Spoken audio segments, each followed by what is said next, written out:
పెద్దలు అన్న మాజీ మంత్రివర్యులు ఆదిలాబాద్ లో ఇక్కడ ఉండే రైతన్నలందరికీ కూడా ఇవాళ అండగా నిలబడాలి, మీరు రావాలి అని పిలిచి మమ్మల్ని అందరినీ ఇక్కడికి ఆహ్వానించిన గౌరవ పెద్దలు అన్న జోగు రామన్న గారు, గౌరవనీయులు సోదరులు మన బోత్ శాసనసభ్యులు డైనమిక్ ఎమ్మెల్యే సోదరుడు అనిల్ జాదవ్ గారు,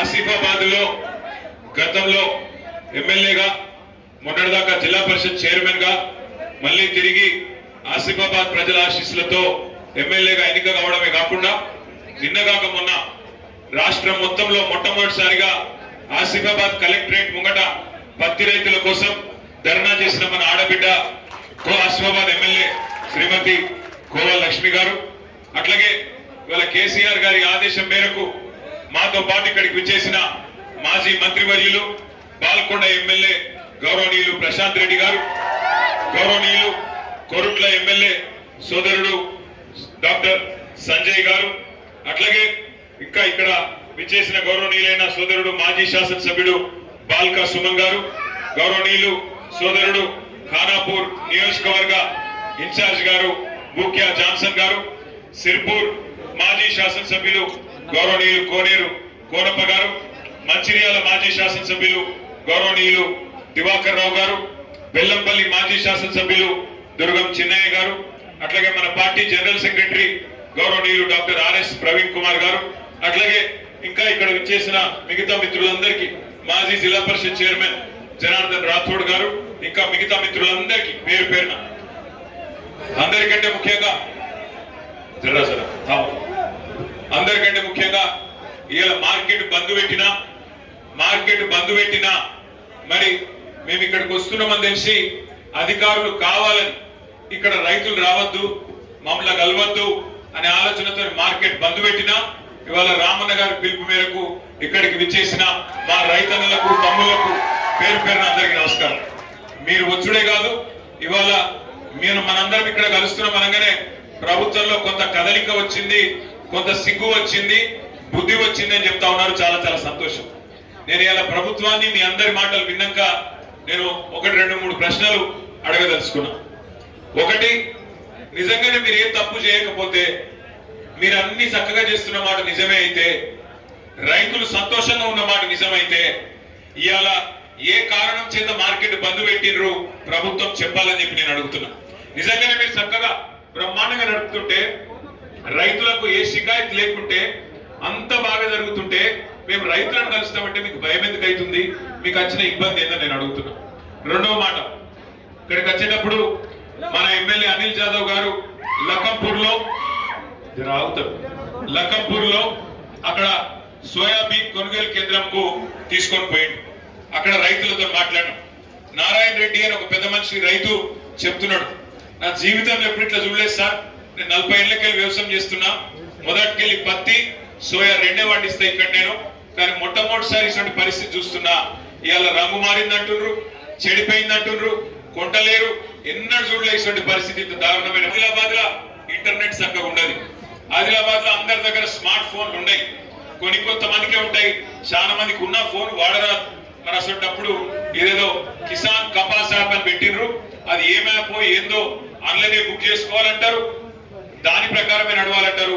మాకు ఎట్లా తెలుస్తుంది, మాతో ఎట్లయితుంది, జర చెప్పండి సిసిఐ వాళ్ళకి, ఇది పద్ధతి కాదు అని అక్కడ కొంతమంది చెప్పింది. దాంతో పాటు ఇక్కడికి వస్తుంటే మరి మిత్రులు మా రామన్న గారు గాని, అనిల్ గారు గాని, లక్ష్మక్క గాని, ఇంకా మిగతా మన గౌరవనీయులైన సహచరులు గాని 4-5 విషయాలు చెప్పినారు వాళ్ళు. ఒకటి, మీరందరూ ఇప్పుడే చెప్పిన మాట, మాయిశ్చర్ శాతం ఎక్కువ ఉంది అంటారు. ఎందుకైంది మాయిశ్చర్ శాతం ఎక్కువ? ఈ సంవత్సరం వర్షం ఎక్కువైంది. అంతేగా తెలివనోడే ఉన్నాడు. ఇక్కడ వర్షాలు ఎక్కువ ఉంటాయి. ఆదిలాబాద్ అంటేనే నల్లరేగడి నీళ్ళలు, మరి నల్లరేగడి నీళ్ళల్లో నీళ్లు కూడా ఎక్కువ గుంజుతుంది. దాంతో పాటు సహజంగానే ఇవాళ చలి ఎక్కువ ఉన్నది. మరి చలి ఎక్కువ ఉన్నప్పుడు చలికాలంలో మాయిశ్చర్ ఎక్కువ ఉండదా? గతమంతం కామన్ సెన్స్ కూడా లేదా? ఎంత అన్యాయం అంటే ఇవాళ ఇప్పుడే రామన్న గారు చెప్తున్నారు, మన ప్రభుత్వం ఉన్నప్పుడు ఇదే అధికారులు, ఇదే సిసిఐ, కానీ ఆ రోజు 20% ఉన్నా, 22% తేమ ఉన్నా ఆ రోజు కొనిపించింది కేసీఆర్ గారి ప్రభుత్వం. నడిపేటానికి తెలివి ఉంటే నడిపేటోనికి రైతు మీద ప్రేమ ఉంటే నడిపేటోడు రైతు బిడ్డ అయితే బరాబర్ రైతులకు న్యాయం జరుగుతుంది. కానీ ఇవాళ ఎట్లున్నది పరిస్థితి ఒక్కసారి ఆలోచన చేయండి. ఒక దిక్కేమో మాయిశ్వరానికి కటింగ్ పెట్టుడు, అట్లా రైతుల పుట్టగొట్టుడు, ఇంకో దిక్కు ఇంకా ఘోరం. ఇవాళ రైతులు చచ్చిపోతుంటే కూడా ఒకటే రోజు ఇద్దరు పత్తి రైతులు ఆత్మహత్య చేసుకున్నారు. నిన్నగాక మొన్న ఒక రైతు ఇక్కడనే పక్కనే కుమ్మరి ప్రేమేందర్ అని రుయ్యాడి, ఆయన కూడా ఆత్మహత్య చేసుకున్నాడు.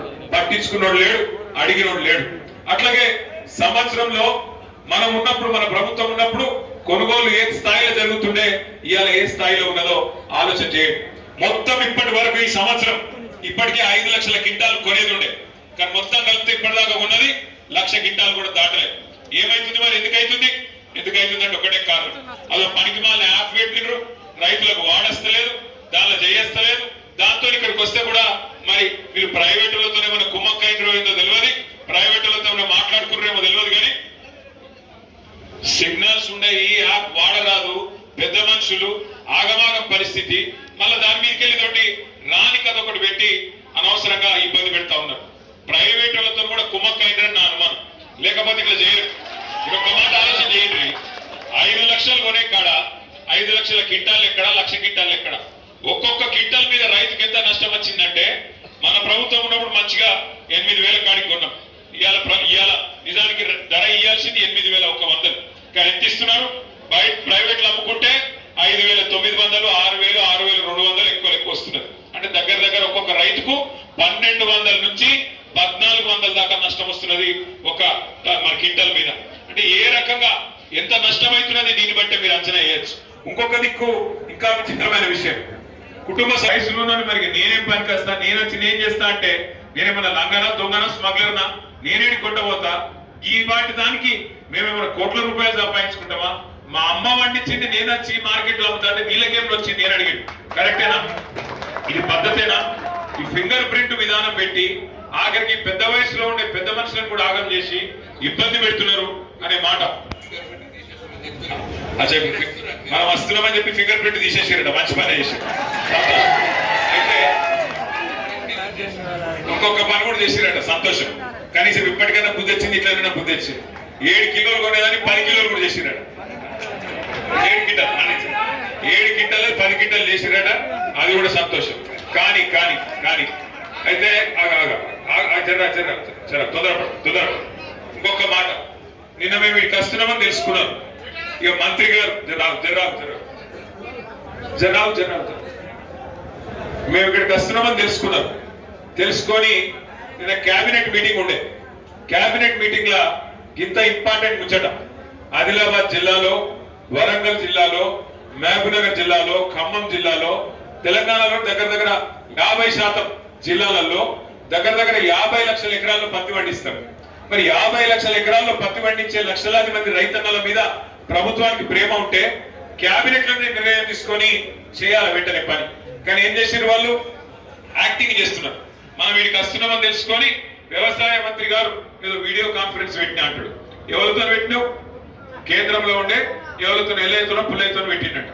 నేనేమంటున్నా అంటే, నిజంగా నీకు ప్రేమ ఉంటే నువ్వు వెంటనే క్యాబినెట్ లోనే ప్రకటించేది ఉండే.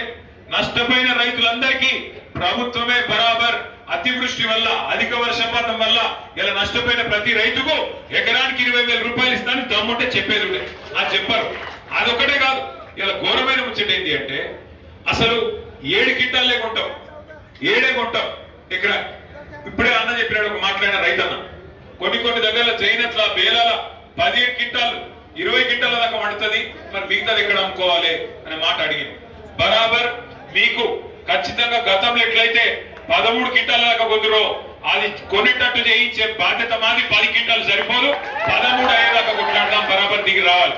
మాయిశ్చర్ కంటెంట్ కూడా తప్పకుండా వాళ్ళు ఏదైతే ఇలా పరిమితి పెట్టినరో దాన్ని కూడా ఎత్తేసి 20 నుంచి 22 దాకా కంపల్సరీ ఒప్పుకునేటట్టు కొట్లాడదాం. వీడికెళ్ళి సిసిఐ దగ్గరికి పోదాం.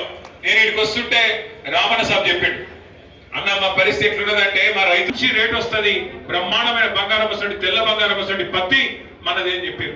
ఇవాళ ఇప్పుడే ఆ విఠలన్న రైతు పెద్ద మనిషి చెప్పాడు, బంగారం వస్తుంది పంట, తెల్ల బంగారం మన దగ్గర, మన దేశంలో, మన రాష్ట్రంలో వండుతుంటే ఇవాళ మోడీ గారు, కేంద్ర ప్రభుత్వం బయటికి వెళ్ళి పత్తిని దిగుమతి చేసుకునే ప్రయత్నం చేస్తా ఉన్నది. ఎందుకు మనకి ఇవన్నీ పెట్టిర్రు? మాయిశ్చరు అని కటింగ్లు ఎందుకు పెడుతున్నారంటే బయట ఒప్పందం చేసుకుని వచ్చారు. బయటికి వెళ్ళి పత్తిని ఇక్కడ దించే ప్రయత్నం చేస్తున్నారు.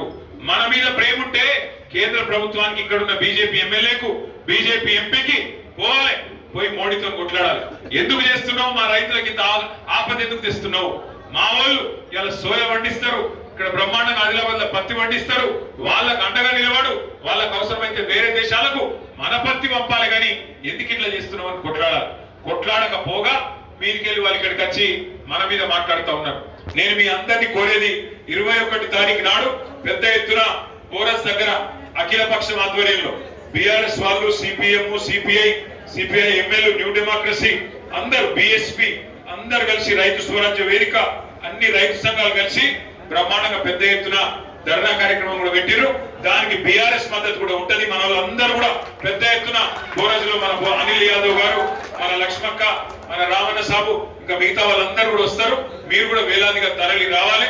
ప్రజా సమస్యల పరిష్కారానికి, రైతుల సమస్యల పరిష్కారానికి పోరాటం తప్ప వేరే మార్గం లేదు. ఈ ప్రభుత్వాలు మరి ఎట్లున్నాయంటే దున్నపోతు మీద వాన పడితే కూడా ఎట్లయితే దున్నపోతు కదలదో అట్లనే కేంద్ర రాష్ట్ర ప్రభుత్వాలు ఉన్నాయి. ఇద్దరి వల్ల, ఒకళ్ళ వల్ల కాదు, ఇద్దరి వల్ల ఈ సమస్య వచ్చింది మనకు. అటు కేంద్ర ప్రభుత్వం దిగుమతి చేసుకుంటా చూస్తాం, రాష్ట్ర ప్రభుత్వం ఎలక్షన్లు తప్ప, రాజకీయాలు తప్ప వాళ్ళకి రైతుల గురించి ఫికర్ లేదు. ఆయన ఇయ్యాడు, మరి కొనుడు కూడా ఈయన కొనుగోలు చేసాడికి పంపించాలి. వీళ్ళు అడగారు, ఆయన కొనడు, ధర రాదు. బోనస్ ఇస్తా అన్నాడు ఎలక్షన్లకు ముందు, యాదుకుందా? సోయాకి ఇస్తా అన్నాడు బోనస్, పత్తికి ఇస్తా అన్నాడు బోనస్, వడ్లకి ఇస్తా అన్నాడు బోనస్. వచ్చినాయా మన ఎవరికైనా బోనస్? వాళ్ళకు పార్టీ తరఫున కొంత సాయం తప్పకుండా చేస్తాం. రేపు ఎల్లుండి రామన్న గారి చేతుల మీదుగా, అనిల్ జాదవ్ గారి చేతుల మీదుగా వారికి సాయాన్ని కూడా మన పార్టీ తరఫున కొంత అందజేద్దామని చెప్పి కూడా తెలియజేస్తా ఉన్నాం. దాంతో పాటు ఇంకొక మాట కూడా, ఈ మాయిశ్చర్ విషయంలో కూడా వెంటనే ప్రభుత్వం, సిసిఐ ముఖ్యంగా స్పందించాలి. 20 నుంచి 22% ఉన్న బరాబర్ కొనాలి. గతంలో ఎట్లయితే కేసీఆర్ ప్రభుత్వం ఉన్నప్పుడు కొనిపించినామో అదే పద్ధతిలో కొనాలని చెప్పి కూడా మనం డిమాండ్ చేస్తా ఉన్నాం. దాంతో పాటు ఈ యాప్ ఏదైతే ఉన్నదో కపాస్ కిసాన్ యాప్, దీన్ని వెంటనే రద్దు చేయాలి. రద్దు చేసి ఇదివరకు ఎట్లయితే కొన్నారో పాత పద్ధతిలో అదే పద్ధతిలో కొనాలి. అట్లాగే పెద్ద మనుషులు రైతులు, ముఖ్యంగా లేడీస్, వాళ్ళ బయోమెట్రిక్ సిస్టమ్ కూడా తీసేయాలి.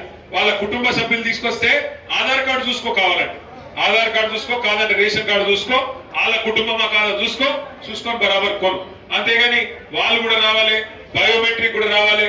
ఒక మాట తమ్ముడు కరెక్ట్ గా అన్నాడు, ఒక రైతుకే గిన్ని పరీక్షలు, ఒక రైతుకే గిన్ని పరీక్షలా? బ్యాంకులలో 1000 కోట్లు ఎత్తుకపోయినకేమో ఏం పరీక్షలు ఉన్నాయి, ఆయనకి లోన్లు ఇచ్చినప్పుడు ఏమున్నాయి, కానీ రైతుకు మాత్రం ఫింగర్ ప్రింట్ పెట్టాలి, కాలి ముద్ర పెట్టాలి, ఏలి ముద్ర పెట్టాలి, తలరాత చూడాలి, ఇన్ని చూసి ఆఖరికి కొనాలి. ఆ కొనుడు కూడా చక్కగా కొనాలి. అందుకే మీకు నేను చెప్పేది, దయచేసి యాద పెట్టుకోండి. పెద్దలు శ్రీశ్రీ గారు ఎప్పుడో చెప్పాడు, పోరాడితే పోయేదేమీ లేదు, బానిస సంఖ్యలు తప్ప. బరాబర్ కొట్లాడాలి, కొట్లాడితేనే తెలంగాణ వచ్చింది, యాద పెట్టుకోండి. ఇదే బోనస్ కాడ నేను వచ్చిన రోజు మీరందరూ వంట వార్పు పెడితే బోనస్ కార్డునే చేసినాం. మళ్ళా బోనస్ కార్డునే కూర్చుందాం, కేంద్ర రాష్ట్ర ప్రభుత్వాలు దిగొచ్చేదాకా కొట్లాడదాం. బరాబర్ 21 తారీఖు నాడు జోరుదారుగా రైతులందరూ కదిలి రావాలి. ముసలోళ్ళు, పెద్ద మనుషులు, చిన్నోళ్ళు, చిన్నపిల్లలు అందరు రావాలి. ఇక్కడ మా మీనాక్షి సర్పంచం ఉన్నది, మా అనిలన్న నాయకత్వంలో ముఖ్రా గ్రామంలో. మరి నిన్న అక్కడ రైతులందరూ కలిసి పత్తి చెట్లకు పోయి సెల్ఫీలు కొట్టి మోడీ గారికి పంపించారు. అయ్యా మోడీ గారు, నువ్వు చేయబట్టి ఇక్కడ ఆగమాగం అయిపోయింది, పత్తి రైతు బతుకు, పత్తి రైతు చింతయిండు నీ కేంద్ర ప్రభుత్వం వల్ల, నీ బీజేపీ వల్ల, దయచేసి వెంటనే స్పందించు, లేకపోతే బాగుండదని చెప్పి నేను ముఖ్రా గ్రామంలో పత్తి రైతులందరూ పత్తి చెందలకు పోయి ఆందోళన చేశారు. ఆ స్ఫూర్తి అయ్యాల మొత్తం ఆదిలాబాద్ అంతటికి అంటుకోవాలి, అంతటికి రావాలి. అందుకే మమ్మల్ని కేసీఆర్ గారు మమ్మల్ని అందరినీ పంపించింది. ఎవ్వరు ధైర్యం కోల్పోవద్దు, ఎవ్వరు సావద్దు, అవసరమైతే 2 ప్రభుత్వాలను సావగొట్టాలి, కానీ మనం సావద్దు. ఎట్టి పరిస్థితుల్లో 2 ప్రభుత్వాల మెడలు వంచదాకా తప్పకుండా కేసీఆర్ గారి నాయకత్వంలో మన పార్టీ మీతో ఉంటది, అండగా ఉంటది, నడుస్తామని చెప్పి మళ్ళొకసారి తెలియజేస్తూ, నష్టపోయిన రైతులకు ఆఖరికి ఒక మాట చెప్తా ఉన్నాను.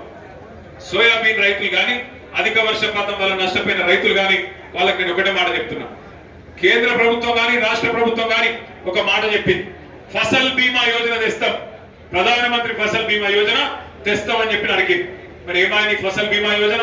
అందుకే మనం అడుగుతున్నాం, ప్రతి ఎకరానికి నష్టపోయిన పంటకు, అధిక వర్షపాతం వల్ల నష్టపోయిన పంటకు తప్పకుండా మీరు ఎకరానికి 20,000 రూపాయల చొప్పున నష్టపరిహారం ముడియాలని చెప్పి మన పార్టీ తరఫున డిమాండ్ చేస్తున్నాం. మీరందరూ కూడా రంగు మారిన సోయాను వెంటనే కొనుగోలు చేయాలి, ఏం షరతులు పెట్టద్దని చెప్పి కూడా డిమాండ్ చేస్తూ జై జవాన్, జై జవాన్.